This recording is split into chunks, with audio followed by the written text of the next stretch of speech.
Petrol diesel બાદ આજે નાગરિકોને લાગ્યું વધુ એક મોંઘવારીનો ઝટકો. અદાણીએ સીએનજીના ભાવમાં 2.25 રૂપિયાનો તોતિંગ વધારો કર્યો. ભાવ વધારાથી સીએનજીનો પ્રતિ કિલો ભાવ 83.77 રૂપિયાથી વધી 86.2 રૂપિયા પર પહોંચી ગયો. વર્ષ 2024માં અત્યાર સુધી અદાણી સીએનજીના ભાવમાં 3 વખત વધારો થઈ ચૂક્યો છે.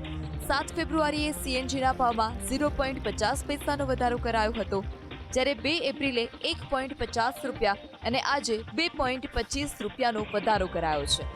અદાણીએ સીએનજીના ભાવમાં વધારો કરતા અમદાવાદ રિક્ષા ચાલક એકતા યુનિયને વિરોધ કર્યો.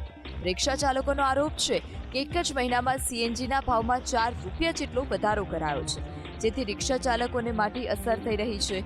અમદાવાદ શહેરમાં 2.5 લાખ રિક્ષા ચાલકો સીએનજીનો ઉપયોગ કરે છે, જેથી આ ભાવ વધારાની સીધી અસર તેમની રોજીરોટી પર પડશે.